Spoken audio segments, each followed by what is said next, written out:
Hey everyone, welcome back. I have with me today one of our favorites, fresh from Oprah Winfrey. Okay. She went from Oprah to me. I'm very Yep. honored that Susan Guthrie is back on the show today.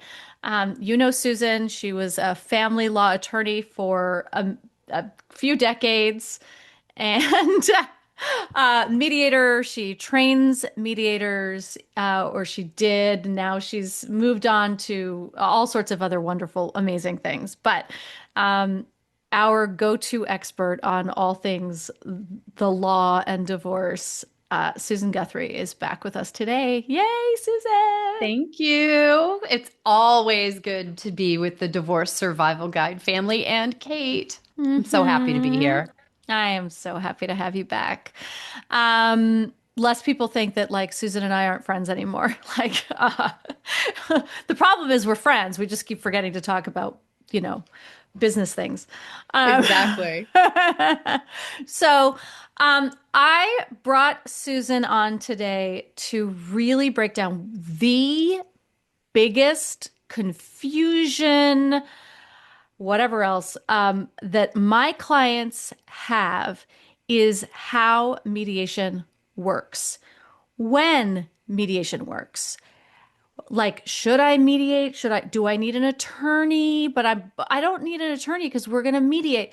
All of these things. We are going to break all of this down today so that you have no more questions, hopefully, about mediation and how it works. Yeah, and there's nothing out of the norm about your listeners being confused about mediation. It is one of the more confusing issues for people who are facing divorce. People Mhm. have a lot of misconceptions about what it is and a lot of maybe apprehension about it because they don't understand it. So I'm really glad we're pulling that curtain back so that people know what a great option it is. And it really Abs is. Absolutely. Yeah. All right. So, what are some of the misconceptions that people have, Susan? Oh gosh, I think there are more misconceptions than there are conceptions, shall we call it? Right? Yeah. Yeah. Unfortunately, mediation, I would say the word or the idea of the process has become, I've practiced for 35 years. It has become infinitely more knowable as something that people can do if they're getting divorced. But unfortunately, that for many people is where the understanding of it ends. And so I always start with a high level understanding because people really they see it as something very different than what they see as the normal divorce process, Great. right? Like litigating, hire an attorney, go to court, do those things. Hmm. And really, it's just an alternate path to the same end. It really is. When you go through divorce, anyone going through divorce, at the start, everyone is looking at the same needs to get to the finish line. You have to identify what the issues are in your divorce, and you have to come to an understanding and resolution on those issues, meaning an agreement, or if you can't agree, which is a very tiny percentage, less than 5%, you're going to go to court and a judge will decide. But so they're really just alternate paths to get to the same end. And I Which think is getting people divorced. is getting divorced. Well, getting divorced with all of the issues resolved. Yeah. That's the key. You Yeah. can't Hmm. get divorced. And that's maybe another misunderstanding. You cannot get divorced except in your weirdo state of California, where you can bifurcate it. And actually, Bifurcation. Right. yes, you can, Right. so putting that aside, you can't get divorced until there's an agreement or a judgment on what's going to happen with your money, what's going to happen with your debts, where your kids are going to sleep at night, those sort of things. So everybody facing divorce has to come up with a method for resolving all of those issues, coming to those agreements. Hmm. And mediation is an alternate method. Which it is one of the methods. It is Yeah. the most, it's actually the most common, right? It is ultimately the one that most people end up using, correct? Negotiation is the Uh-huh. one that most people use, right? When I said earlier, less than 5% of people go to trial, meaning they couldn't Hmm. resolve their issues. The other 95 plus percent somehow negotiated settlement of all their issues. And that's either done through their attorneys negotiating or through them negotiating somehow, right? Gotcha. Right. It's a Mediation negotiation. being one of the ways of negotiating this. Exactly. Exactly. And it's Okay. increasingly popular, I will say. Right. Yes. And so let's just sort of go through, right? The ways that you can get divorced, right? The first Good one. one, the Yep. easiest way to do this, oh, I mean, quote, easiest. Maybe I Yeah, wouldn't say that. The least contentious, perhaps, is when you sit down at your kitchen table and we call it the kitchen table divorce, and we you do. just hammer shit out together, Yep. which I would also say 95% of people can't do.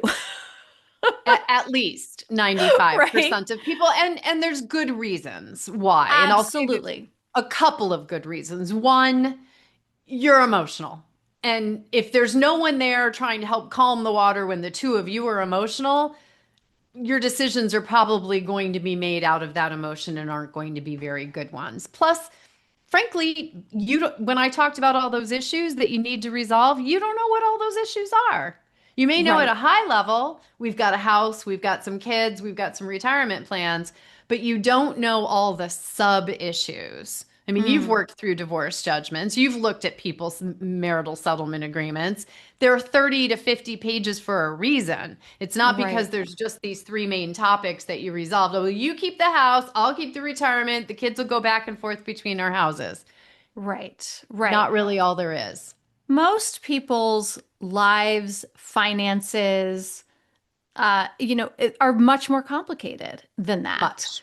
Um, and just, retirement alone requires a very specific way of dividing that, to avoid the tax implications. You have to have a quadro. Like there's a whole host of stuff just in that, right? Which Well, seems that's like it should a be great simple, example, right? right? That's a Oh, great it should be example. simple. Right. Like a Oh, pension is divided differently than an IRA is divided differently than a 401k is divided differently. And if all those things sound mysterious to you, listening to this, that's a very good example of all of the sub issues that come in under one tiny topic. And that's not all of them, but that's a few of them under retirement. yes, exactly. And also, oh, well, I'll keep this house, you keep, the other house. Well, can either one of you afford can you Not qualify? usually. Not usually. Can you afford to buy the other out? Can you qualify for a refi for a new mortgage to buy the other person out? Right. Right. And very often not. And often your attorney isn't even thinking about those things. They're just thinking about the dividing and conquering. And nobody's saying, well, hold on a minute. Right. Sounds good on paper, but do you even qualify? Can you even buy them out? Are you really thinking it through? Yeah. Right. That decision, Mhm. the house one is such a Yeah. common issue. It's always a major issue, and it's almost always made when people are speaking to their spouse about how they want to manage that. It's almost always managed or discussed from an emotional place, Yeah. not from a practical place. And I Yep. understand it. You Sure. know, our homes are near and dear to us, but they are usually the biggest asset of a marriage, and they are usually the biggest debt of a marriage. That's And right. that means you need a much more focused view of what works and what doesn't. And again, going back to the mediation process, one of the things I love about the process that I think people don't understand is that it's very, I call it curatable, Mm. meaning we can Yeah. bring in whatever professionals or whatever support that individual couple needs to help them explore all those issues. You know, there are specialized mortgage, divorce mortgage professionals. There are CDFAs that can help with, what works on a budget going forward. Can you afford it? Right now, we have a lot of issues around the fact that mortgage interest rates are sky high, not like the ones that may be already on your home. So there's so Yeah. many people you may want to bring into that conversation, and mediation is very malleable to be curated to bring in just who you need at the table and for as Hmm. long as you need them. And then when their part is done, they can go off and help the next couple. Right. And so we were talking about kitchen table negotiation, right? So Yeah. that's one. That's if you have like no assets, very little debt, and just, don't own property, all of that. If it's really simple, it's like, okay, let's just decide. And if you're very amicable, like, let's just figure this out. But even if you're amicable, if you have complicated assets and liabilities, then you can talk about it with each other, which is awesome, Sure. but you're going to need professionals to You help you should have. You through should it. have that guidance. And I'll say, yes, you can talk about it, but you may want to wait until you talk to the professionals before you make agreements. Absolutely. I can give you Absolutely an agree. example of a successful kitchen table divorce because I had it come through the door once, 35 years, once. I had a young couple that had gotten married. They had never actually really lived together. Mm. They were getting divorced. And when the wife called me, her biggest concern was he had spent a lot of money on video games and she Mhm. wanted to know if she was entitled to some of them because they had cost a lot of money. And that was their main issue. They'd never commingled their assets. They hadn't been married for very long. They, had always paid their own bills. And really, her main concern was that he had purchased a lot of expensive, now used video games aren't worth actually all that much. And once we had that conversation, she's like, "Oh, I don't care about that then." Uh-huh. That couple worked it out at the kitchen table. But if you have a child, you have a home, you have credit card debt, any of those more, significant factors that will follow you beyond the divorce, you want some professional help and guidance. Yes. Yes. One of the things that because I work with so many women who have been experiencing domestic abuse of some form, Yep. um, their husbands will very often come to them and say, "We don't need lawyers. We can do this. We can figure this out." Now, if you have been in any form of a victim of any form of domestic violence, domestic abuse, whether it's emotional abuse or financial abuse or any of those things, the answer to that is no. Right. The answer is no. I'm not saying you have to litigate. I'm not saying that you want to take it all the way to a judge. I'm saying that you have to have an attorney advising you because you can't trust this person. If he's like, "Trust me, you and I can work everything out," he's probably hiding shit. Well, and he's leveraging the control that he has and the power that he has in your relationship to get you to assess, to what he wants. And we say Hmm. he because that's the normal aggressor in these situations. And you need an attorney, but you don't necessarily need the attorney standing by your side at all times. That, as you just Yes. said, you can still work through a lot of these things without having to get in front of a judge. Absolutely. Absolutely. So the next sort of form of this negotiation really is mediation.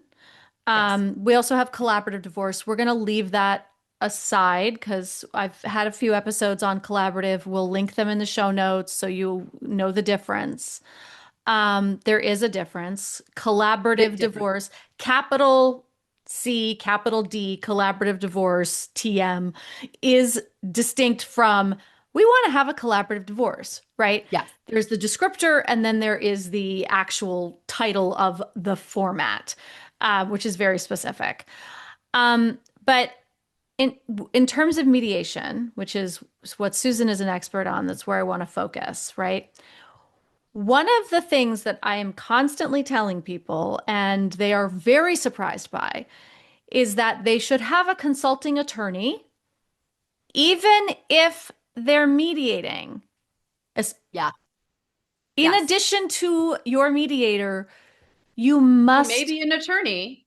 who may be an attorney, but they're not your attorney, you must have a consulting attorney. Can you break that down? Why, Susan? Such a key factor. And I will tell you, in the years that I mediated, all the years that I mediated, I from the moment I first had a consult with a couple till the very last day I was with them as their mediator, I suggested to them and strongly urged them to have consulting attorneys. It is something that, if they didn't get one from the start, it was something that I continued to raise throughout the process, because the biggest thing that people, and maybe this is the number one misunderstanding about mediation, so Yeah. they sort of go together. The number one misunderstanding about mediation is that your mediator is a quasi judge, that Hmm. they are going to listen to what the two of you have to say, and or your attorneys, like in a courtroom, Hmm. and then they will make a decision about what you're going to do, like a judge does. And that's absolutely not what a mediator does. It couldn't be further from that, in fact. Hmm. And I will tell you, it's not just the couple that make that mistake or have that misunderstanding. I see attorneys all of the time who come into mediation who conduct themselves in a way as if they are advocating for their client to the mediator, as if the mediator were in the judge's role. And I think it's because they're very conditioned Sure. Sure. to that role. But ultimately, what I want people to understand, and this is such a good thing, so I'm going to say it slowly and carefully. The only people who make decisions in a mediation are the people getting divorced. Let me say it again. Say it The again. decision makers are you, the people who are getting divorced. And it takes both of you. So that situation you were talking about earlier, where the husband is sort of leaning on the spouse to perhaps make agreements that she may not want to.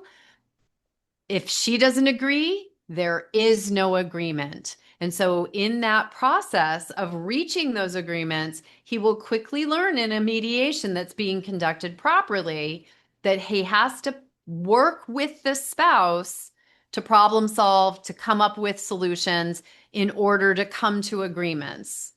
Right? That is the goal. It's not that the judge mediator is going to turn around and say, "Oh, sir, you make so much sense.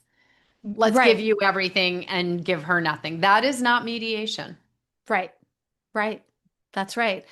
A mediator is, and this is an incredibly important distinction I think most people miss as well, a neutral. They are a neutral party who is helping the two people involved come to agreement and consensus on really complex issues, Right. which is why you must have a consulting attorney. Because if you don't know what you're mediating towards. You have no idea what you're supposed to be, what you're, quote, entitled to. The mediator can give you legal information, Yes. such as in the state of California, X and Y might apply, but they cannot give you legal advice. They cannot say to one party or the other, well, I really think that you should be asking for X or Y, or you might consider giving this, and then maybe she'll give that. Like, Uh-uh. Right. Very good explanation, by the way. I can tell you've spoken to mediators, young lady, but that is exactly it, right? So when Yeah. I practicing attorney for years, I would sit down with my client, we would talk about, say, spousal support, and I would say, we should be asking for this, negotiating toward that. This is the goal that you want to get to. You were talking about why you want an attorney. We're looking to sustain you through the first 5 years after your divorce so you can retrain, get job ready, whatever those things, right? Like, you work out a strategy with your attorney with an understanding and with legal advice, meaning advice based in the law from your attorney. Right. Your mediator, who may be an attorney, is not there to give you that type of advice. And Because you they're wouldn't not want them to, your attorney. attorney. Right. You wouldn't want them to because then they turn around and give that same but alternate advice to your spouse. They are there as a mutual support system at the table for both of you. Now, when I say mutual support, they're there to support both you and your spouse through understanding what those issues are, talking about the different ways you might resolve them, giving you that neutral information about what the law might say, always reminding you that just because it's what the law says, you two can agree to do something else, which Mm-hmm. is another huge benefit of mediation. Mm-hmm. But also, that support may be a little different because very often the people need different things from their mediator, and good mediators are there to support both of you. It's a benefit to both of you to have that good mediator because if your spouse needs one type of approach, a little bit more information on one thing, a referral to a good coach, something like that, that's going to get them ready to come to the table and negotiate well and get Yes. you through this process. And so your mediator is there to support both of you, but that support does not always look exactly the same. That's a really good point. So, because very often, right, we're talking about this in a sort of, well, both people come to the table within sort of the same, maybe emotional space or psychological space. Yes, this will work really well. And sometimes one person is an emotional wreck and needs a different kind of support through the process.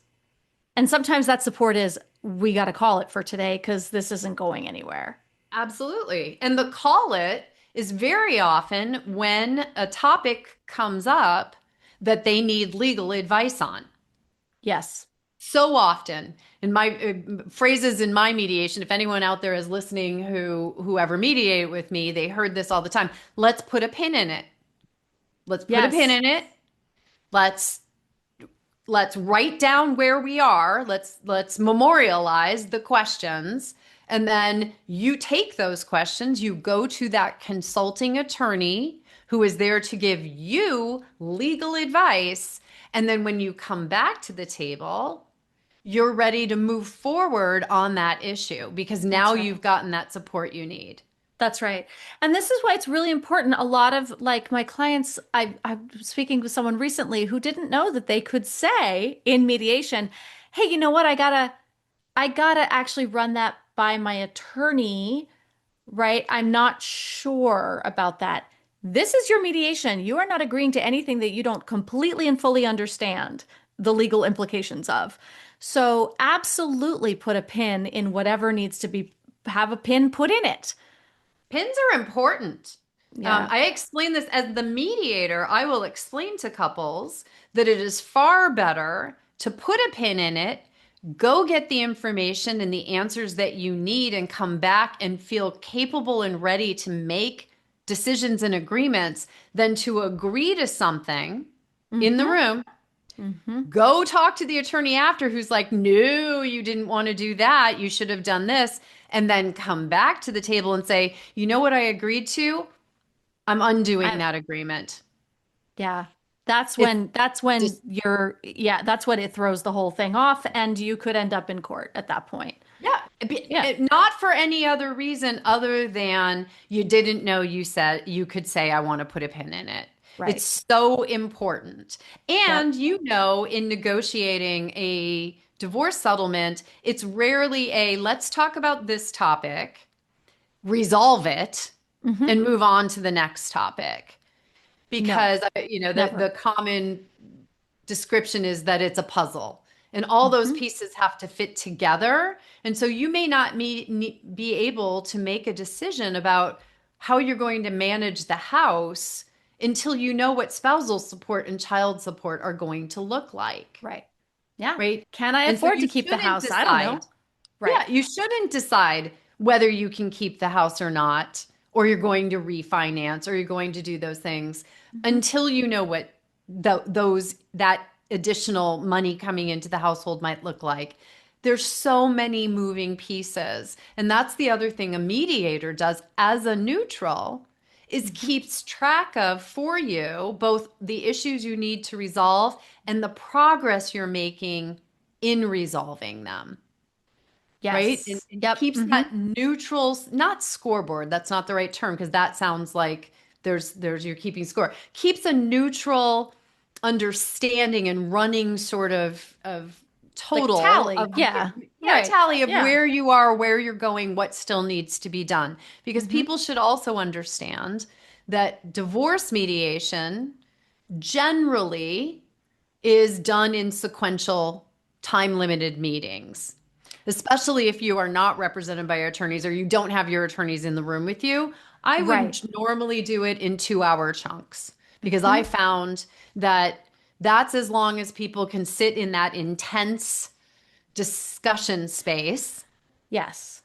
without starting to make decisions out of fatigue, out of just wanting to be done. And so, again, get to the end of your 2 hours, put pins, memorialize what you did agree to, put pins where you still need to discuss, come back fresh and keep moving. Yes. Such good advice. Absolutely. Um, I want to talk about, there are different forms of mediation as Yeah. well. So let's go through what those are. We've been talking about the kind of mediation where you do 2 hour chunks. You are in a room, both both parties in the room with the mediator, attorneys, in their offices. Maybe you call them or put pins in things and go and consult, and then you come back together. That's sort of what I think most people think of. Probably the more common model that you Hmm. certainly see, right? Hmm. Especially since most people are drawn to mediation because they don't want that litigation or truly like legal feeling process. There's a legal aspect to divorce, but so much of it is human and so much of it is financial, planning, and so much of it is parenting and emotional content. It's not entirely a legal process. And Hmm. so people are looking for a mediation process that meets all those needs, not just that legal side of things. Right. Exactly. Exactly. Um, so what then there is Yeah. caucus or shuttle mediation, Yeah. which I think a lot of people don't actually know about, which is where you and your attorney often, sometimes with the attorney or sometimes without. I think with is more efficient. Much more Are common. are in one room or Zoom breakout room, Sure. and your soon-to-be ex and their attorney are in another room, and then the mediator is kind of going back and forth between you. Did And it for like, years. right? And so what are some of the benefits of that? I mean, obviously having your attorney in the room giving you like, in the real-time feedback is pretty Yes. great. It's Mm-hmm. great. They're there. They're emotional support. They are obviously your legal support. And very often, for most people, they are the one doing the talking. Mm-hmm. Right. You have much less of a role to play in that. And for many people, there's comfort in that. This is hard stuff. Yeah, It's that's hard to right. talk about these things. But I will say there's also benefits to being able to sit down and speak for yourself. Mm-hmm. Nothing gets lost in translation. Yeah. Nothing is negotiated through someone else's voice, and Mm-hmm. it's your life. No one's more intimately involved in what will actually work for you. So, but there are benefits if you are in a situation where there has been abuse, emotional, coercive control, physical abuse. Absolutely, that shuttle diplomacy. I actually prefer online if you were in that situation and there's been abuse. In Yeah. certain cases, there's that literal physical distance beyond just being in the same office space is Yes. important. Hmm. You can have Um, your cat on your lap. You can have, right, all the comforts that you need. to Yes. support you.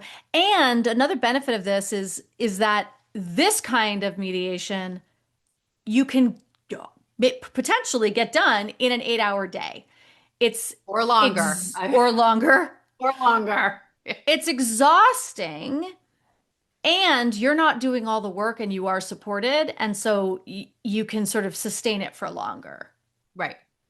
So this type of mediation comes up much more often in cases that are being handled traditionally, Hmm. where you have cases where people are going through their attorney, negotiations are ongoing, discovery is ongoing. We get down the road, and it could be months, it could be a year or more, but you're getting closer to trial dates. You're getting closer to this getting in front of a judge. And at some point in time, usually at least one of the attorneys will say, we're at a point where we should try mediation. Some states it's required before you can have a trial date.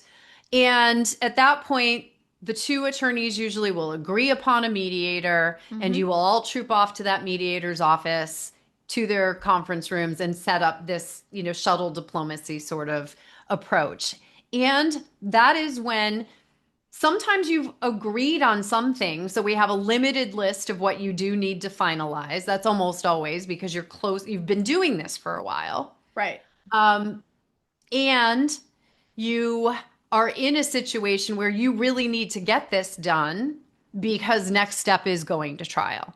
And trial is an unknown. Trial is going to cost a lot of money. Trial means the attorneys have to ramp up, finish the discovery, or update the discovery. It's going to cost you a lot of money. So there's a lot of incentive in that day, locked in those rooms, to come to agreements.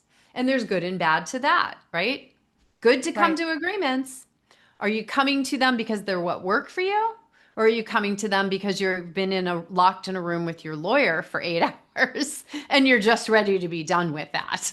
Right, right. I mean, this is all the psychology, right? Yes. That you want to be really prepared for. This is why it's really helpful to be in your home with your comfort items, with your cat in your lap, with your dog kissing your face every once in a Yes. while, or because you don't want, this is the shit that leads to like false confessions in, Yep. interrogation, Or right? people Like, agreeing to or things that they people, then don't agree to after they had a absolutely, chance to right. think about it. Yep. Happens all the Um, time. it happens all the time. And so I think, yes. And I do think, we said like 8 hours and you said or longer. And I just want to say that if you are at a point where you are done and you have decision fatigue, you can no longer deal with any of this stuff, but you feel like, well, we've put in this much time and they say it's going to be only another couple of hours, advocate for yourself. Advocate for yourself and say, I cannot make any more good decisions. And Great way to phrase it, by the way. right, I can't make any more good decisions. So I do not trust myself to make any more good decisions. We have to call it. You've got to be able to advocate for yourself in this situation. And Come this is what, back. yeah. And this is Come what, back. Susan, you said something earlier that I want to point to because I think it's really important where you said there's something really powerful about advocating for yourself and speaking for yourself in this process. And I know that so many of the women that I work with have spent decades not being able to speak for themselves and not Sure. being able to advocate for themselves. And so the idea of doing so in this moment is like it doesn't compute, right?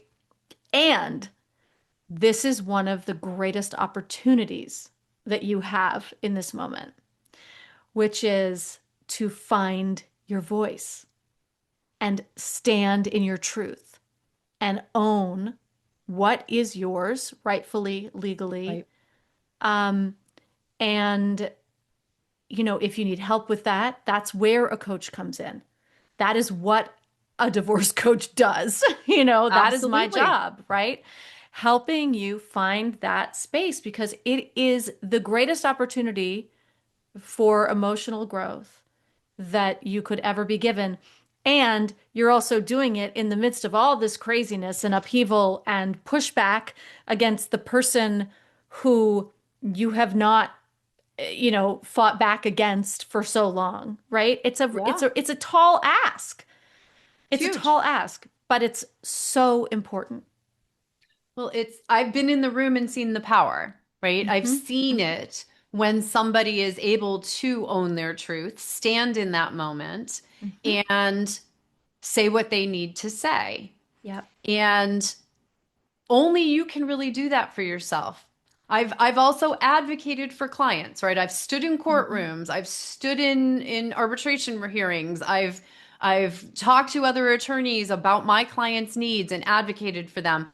And there's some power in that, right? Somebody's sticking up for me, but Sure. you aren't the person owning that power. That's right. And mediation is very much rooted, I have found after many years of doing it, in one universal truth. And that is everybody wants to be heard. Hmm. Yes, Everybody wants to be heard, absolutely. whether it's being heard by your spouse, which can happen in the mediation process, or even if it's, I can't tell you as a mediator how many times I've been the vessel of hearing that, Mm-hmm. just my job in that moment was to sit and hear what someone had not been given an opportunity to say for however long that might have been. And that was the thing that turned the tide in the process for them to start making decisions or start moving forward. But no one had listened. Right. Right. And, and it's a Absolutely. very powerful process. Hmm. Yeah. Because then you can go, okay, I got that off my chest in a sense, Right. right? Yes. And it may have zero bearing on the decisions made, but it's a freeing. It's a It's a freeing step toward process. healing. It's a Yeah, step absolutely. toward moving forward away from where you were. Mm-hmm. And it Mm-hmm. happens in the process. And so that's valuable too. You've seen it, I know, in the coaching process. When it happens in the mediation process, people think healing starts when you're divorced. No, it's You the want it to whole start way process. before. That's what I was just going to say. I'm so glad you said that, Susan, because, I have a lot of clients who they think it happens after or they're waiting for it to happen before. They want to have all the answers, they want to have all the information, or they want to find their voice, or Light they want bulb. to, right? And it's like, no, no, no, no. You're gonna grow as soon as you like, and it feels like you're jumping off a cliff. It feels like you don't know if your parachute's gonna work or not. But once you start growing. You have to. Yeah. And yeah, and it's really powerful. It's really powerful. And, to take it back to mediation, Hmm. when you are participatory in your divorce process, in the decisions being made, in discussing what works, what doesn't work, in coming up with the solutions to the problems facing your family as you try to negotiate this and move forward, there is also a huge amount of power, satisfaction, and durability to what Mm. comes out of those agreements, what happens when Yes. someone else goes into a room, a courtroom, a mediation room, a negotiation room, conference room, and negotiates on your behalf. And you get an agreement that was negotiated without your direct input. There's a huge difference between that agreement and the one Yes. that you were intimately involved with creating. That's absolutely, absolutely. And this goes to where, just for clarification, right? If you're not mediating, your attorneys are doing all of that negotiating for you, Mhm. and you may not even know what they're negotiating, You're not on right? that phone call. You're not You on the may phone see the call. email, right? That's right. And you may not have any idea what they're. I keep telling this story because I think it's really sort of fascinating. I'll keep it anonymous, but somebody I know, I was on a call with their attorney, who was because the attorneys were negotiating everything. There was no mediation happening. They weren't litigating. Their attorneys were doing it. Negotiating. They were negotiating. The attorneys negotiating on their behalves. And the attorney said, well, your ex-spouse is requesting reimbursement for all of the child support that you paid your first ex spouse during your marriage because it was paid out of joint property, community property. Community. Sure. And the person who I was on the phone with, like, was up in arms. Like, that is so, I can't believe they would do that. I can't believe that they would ask for that. That is so disgusting. That is so right. And I was on this call and I was listening, and I know both parties. And I said, I don't think they asked for that. I think their attorney asked for that. I do not believe that they even know that their attorney is asking for this. I strongly believe that they have no idea. And it turns out, of course, and when I sort of put it to this person, they were like, you know what, you're right. There's no way. They would never presume to get reimbursed for child support. Right. And sure enough, once they actually, like, they emailed directly outside of their attorneys, the other party was like, what? Absolutely not. That's insanity, right? So again, being present in the negotiation, being part of the negotiations is priceless because you really sometimes don't know. And like, how much were they going to spend with their attorneys fighting over half of child support payments that over 15 years? It was probably just a negotiation ploy, Yeah. right? The attorney threw it out there because there was a colorable claim of law. Sure. So whether the Sure. client had asked for it or not, right? And that's the problem. Like, not everybody negotiates the same way. Uh-huh. Lawyers learn negotiation from a zero sum sort of formula. I took law Right. school negotiation. I can tell you how we learned how to negotiate. Yeah. Fat on the bone, don't put your best offer out there, ask for more than you're willing to take. Never, all of that. That is not in Yeah. mediation how you see people negotiating with each other generally. You are talking to someone Yeah. that you probably know better than any other person on the planet.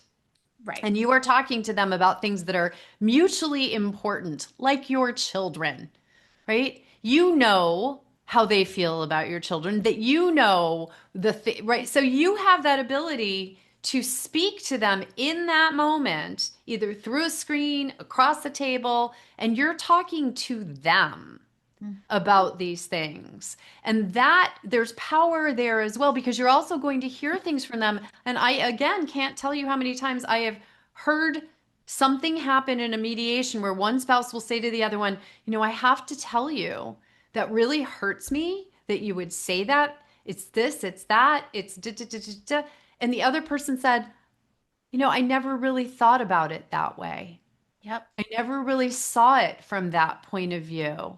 Mm-hmm. Now that you say that, I see maybe we should try this instead or somebody. Now I'm Yes.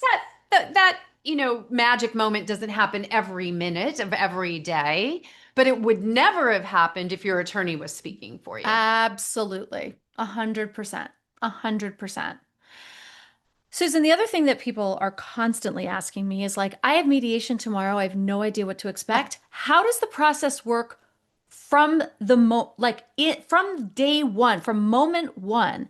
Like, are they given forms? Do they file first? How, like, where are they in the process? What's the first day going to look like? They literally have no idea because their Right. mediators are not really teeing them up very well. Well, shame on their mediator. I will say one Mhm. of the things when you are interviewing mediators, when you go for a consultation, uh, it's a sign of a really good mediator that they do what I call set the table for you. They lay it all out, right? They put Mhm. the napkins, the plates, the dishes, and they tell you what to expect and what order the food's coming in. It's the same thing. You should know when you hire your mediator what the process will look like. And part of it generally is where you are in the process. If you are starting your divorce, it will look one way. Hmm. And if you are that couple who's been negotiating through your attorneys for a year and are now going, to mediation as a last ditch effort before trial, that's a very different sort of process, right? But if Hmm. you're Yeah. going and you're going to start your mediation with a mediator, with an attorney or without, there's a general process that it needs to follow, right? Yeah. That almost every mediator is going to follow, whether they tell you about it or not. Hopefully they do. Yeah. The first phase is, and this is the first phase in any divorce process. Remember when I said all the way back at the beginning, it's just a bunch of different ways to get to hopefully the same end. You're Hmm. divorced. Hmm. They all start with information gathering. You cannot start negotiating or understanding what your issues are and then negotiating them until you have all your facts on the table. Hmm. Right now, everybody wants to jump to the dividing things up. You've Right. done this. New client walks in and they say, here's the one you hear most often. Well, we've already decided a few things. I'm going to keep the house. He's going to keep his retirement and da da da da da. Right? Yeah. They've Hmm. walked through the door and they've made those decisions. Right. But they don't know how much the mortgage is on the house. They don't know whether all those things you said earlier. They don't know what the pension's worth. They didn't know there was a 401k. All of that is because they started making the decisions before they knew what existed. I always say you Yes. have to know what's in your pie before you slice your pie up and start putting it on each other's plates. That's right. So I any always quote you process, on that. oh, well, it's people seem to really get the pie analogy. They So really I've do. used it for 30 years. I use it all the time now. I And say, it's as because Susan you says. might have an apple, orange, date, plum, grapefruit pie. And until you know Ew. all the, yeah, it sounds terrible, but I don't know. until you know what's in there and what's not in there, because people Right. also can misunderstand whether something's community or whether something's, you know, sole property. And Right. you need to have an understanding of that. That will then point out what the issues are that need to be resolved. Your mediator is going to help you at a high level and a granular level understand those issues and then have those discussions about what works best for the both of you and your family, your children, as you Yep. move through those. And that's but it starts with information gathering. That's right. So All, yes. the very first meeting, you're going to sit down and your mediator is going to do what? What are they going to say? What's the first thing they're So it going to will do? depend on whether their process was to have you gather some of that for them ahead of time. Right? Hmm. Did they send you forms to fill out about what your income was and what your this is and get us your bank statements and all of those things? A lot of them will use lovely programs like Detour Life or Hello Divorce to pull all of that information together so that you don't have to go sit in their office to do it. But in some Hmm. way, your mediator, who's the maestro of the process, is going to give you support and instructions on what to gather and how to gather it. And Yeah. then most of them will go through that ahead of that first meeting. And then in the first meeting, we'll walk through it with you. And that's a really important step. Most Mm. people want to skip over it. Oh, I read Mm. through or I looked at it.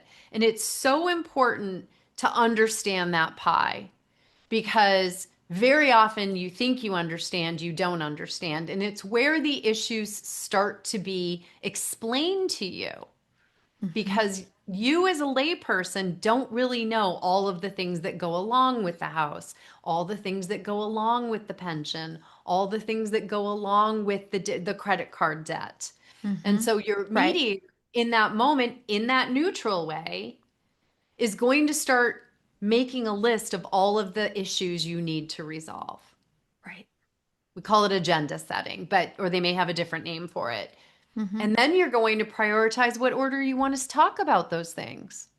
What's important? Do you want to talk about your kids first? Are there things going on with your kids that we should address before we get to some of the other issues? Or are the bills not getting paid and the house is going to go into foreclosure and we need to talk about that? Hmm. Yeah. Yeah. And so then you start going through that agenda. And your mediator each session is going to check in with you. This is what we have on the agenda. Is there anything else we need to address? Do we need to go back to anything and recheck with it? We put a Right. pin in this. Should we talk about it? Great. So, and it's a process that will unfold over time. And the other thing that's really important to understand is not every mediation session will look the same. It might be Sure. that your first session, you have financial professionals there because you have a Hmm. complicated financial picture. So it's a good idea to have a couple of CDFAs, one for each of you or one neutral one, because we've got some complex stuff to talk about. Right. Yes.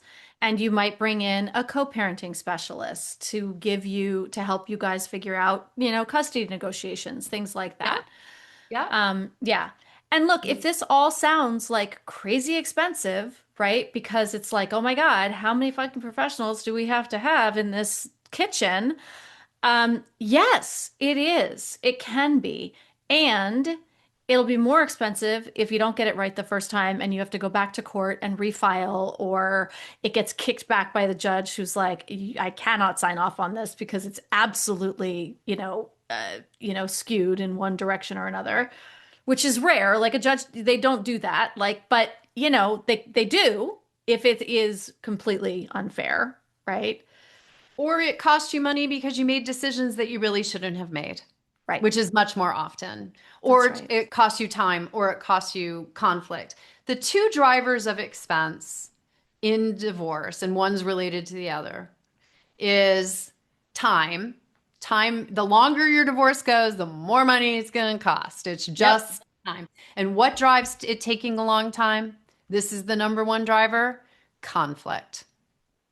The more the two of you are in conflict and not able to agree, and every little thing has to be argued, and you argue about one thing, trust me, the next thing you're going to argue about because now you're setting up a Now nice you're little pissed. conflict cycle. Hello, this is how we handle things. We're going to Right. argue about every single thing. Well, what does conflict cause you? It causes you to argue over every single thing, takes you more time, drives your attorney fees up, and costs you more money. Yeah. Bringing the professionals into the mediation process is actually, in the end, going to save you money because you will get your divorce done with the right support in Yeah. a much shorter period of time and by making the right decisions that you can live with.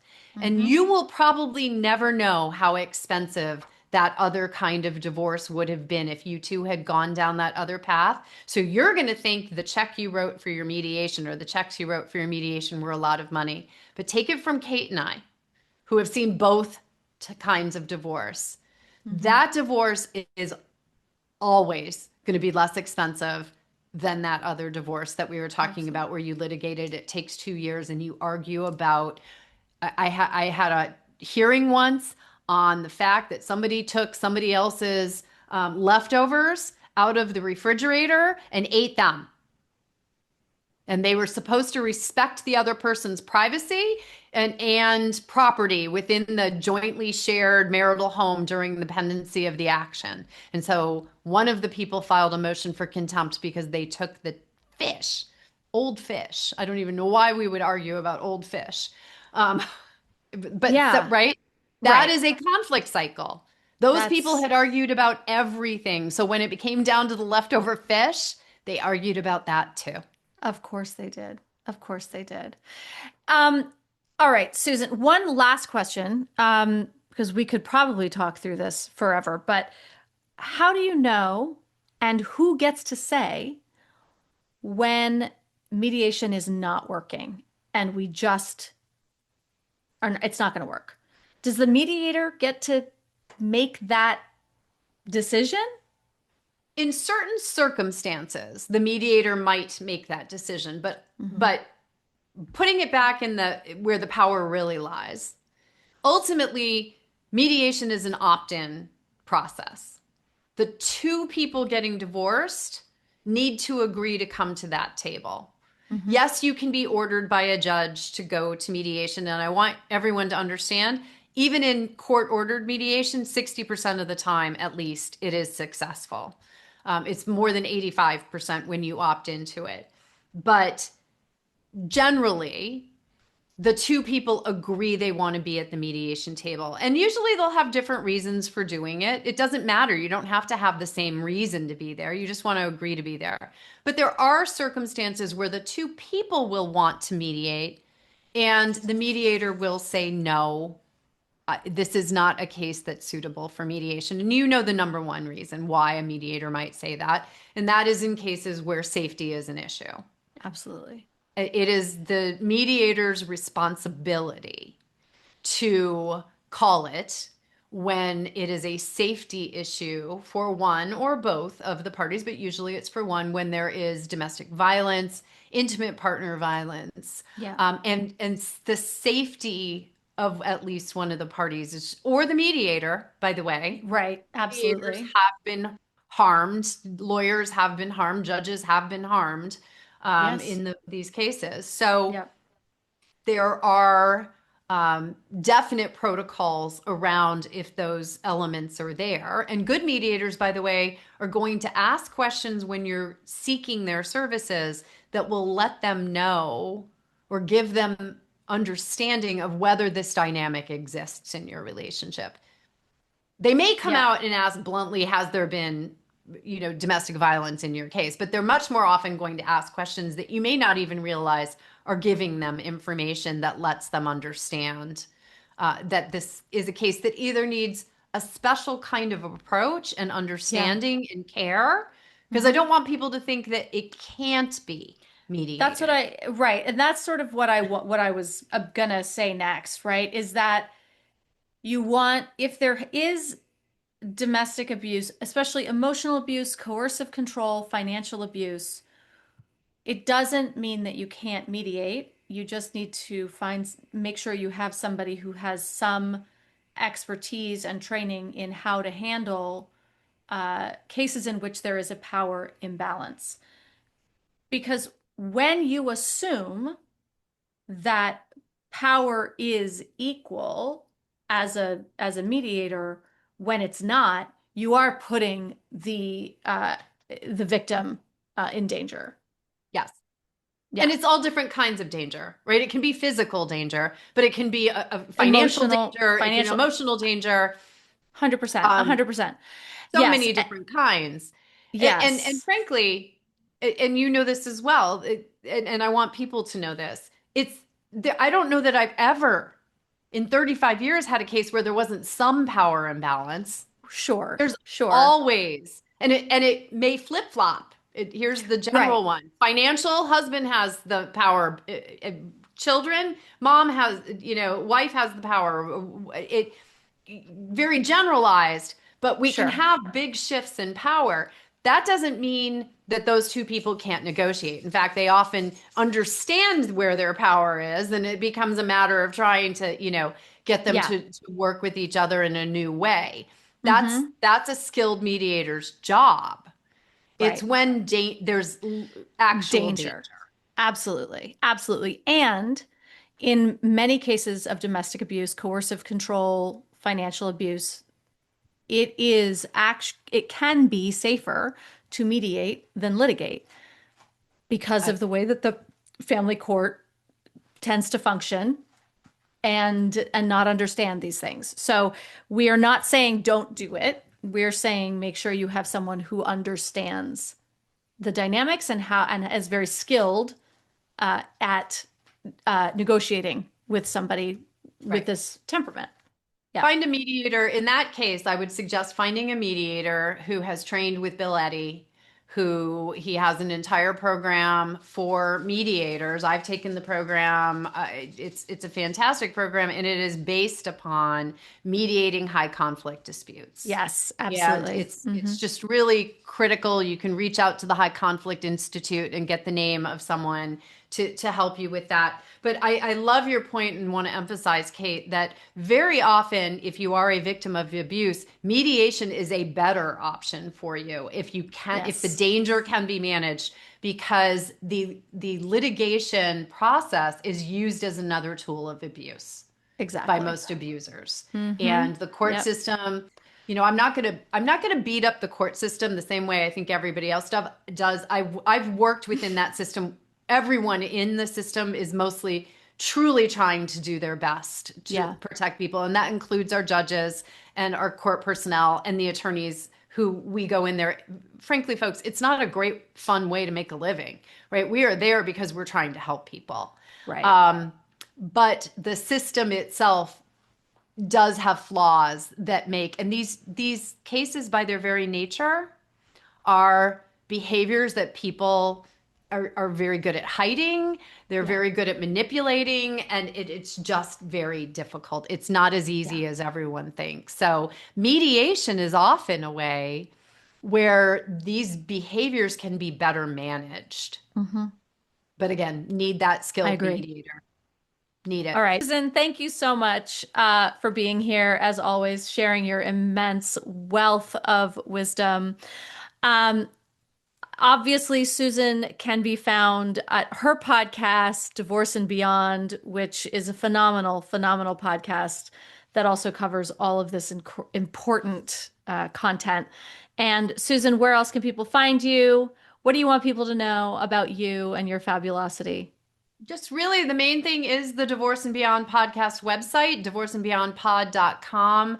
Recently launched our new website. I'm really excited because I learned how to make a That's bot, great. and the bot just can search through all 400 plus episodes for you and find all of Kate's episodes. You just put in Kate in the toolbar, and it's going to pull up all of Kate's many fabulous episodes on Divorce and Beyond. The other thing I want to tell everyone is Kate is coming to Divorce and Beyond in the very near future, and we are going to Mhm. talk about. I'm excited. Can I say, Kate, what we're going to talk Sure. about? Of course. Because Yep. I'm excited to. I have been wanting to have this episode put out there for so long, but I need you to come and do this with me because we're going to talk about the uneven workload in relationships and the mental load that women carry and how this. I watched that show, All Her Fault. I haven't watched it yet. I haven't Oh, watched it yet. I Kate, know. I know. you're I going to be have so to. frustrated. I know. It's I all know. about. It's I all know. about all her fault. It's because it's all her It's job. all her fault. Everything is her job. I know. I keep saying to Ethan, honey, I really need to watch this for work. And he's like, oh, can't we watch something more fun? It's a very good show, but it will ramp you up, girl. Yeah, I'm sure it will. I'm sure it will. Oy vey. All right. So, to be continued on Susan's show. Go check her out. Susan, thank you so much. As always, you're just the best. Always, always happy to be here with you.